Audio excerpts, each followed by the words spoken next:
Once upon a time, in an ancient kingdom nestled between mountains and rivers, there lived a wise old monk. He lived high up in the mountains in a small hut, owning nothing. Yet everyone in the kingdom said he was the happiest man around. Now, King Sudavet Kingdom had everything one could desire: gold and jewels, servants and courtiers, power and prestige. But despite all these worldly possessions, deep inside he felt empty and restless. One night he tossed and turned in his royal bed, unable to sleep. He called for his minister and asked, "I have everything: wealth, power, and fame. Yet I'm not happy. Please tell me, who is the happiest person in my kingdom?" The minister replied, "People say it is the monk who lives alone in the mountains. He owns nothing, yet they say he is the happiest." The next morning, King Sudarshan got up with the sunrise, determined to find the monk and discover the secret of his happiness. He left the palace with a few attendants and began his journey up the mountain. It was a long and tiring climb, but finally, as he reached the top, he saw the monk sitting under a tree. His eyes were closed and a serene smile played on his lips. It was the same monk everyone had spoken about. The king approached him and said,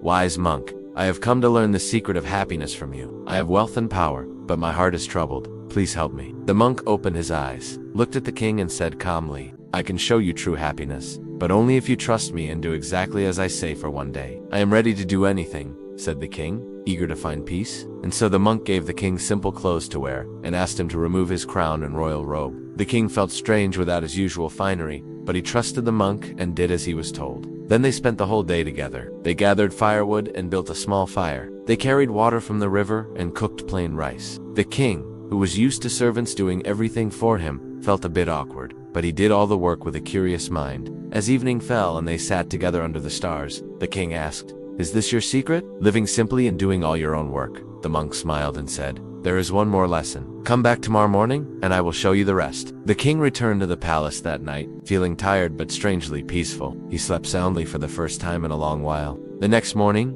he got up early and went back to the monk, eager to learn the rest of the secret. The monk, after his morning prayers, handed the king a small wooden cup filled with water and said, "Take this cup down the mountain back to your palace. Do not spill a single drop. If you spill any, come back and try again." The king was puzzled by this strange task, but he took the cup and started his descent. As he walked, he found himself stepping carefully and watching each step. He noticed the beautiful blue sky above him, the trees and flowers around him, the sound of birds, the wind on his face, and most of all, he felt the water in the cup, the weight of it, the feel of it. He became aware of each stone he stepped on and the sensation of his feet on the ground. After what seemed like a long time, he reached the gate of his palace without spilling a drop of water. The monk, who had been following him, asked, "Tell me, O king, what did you think about while carrying this water?" The king looked at the monk and said, "Nothing."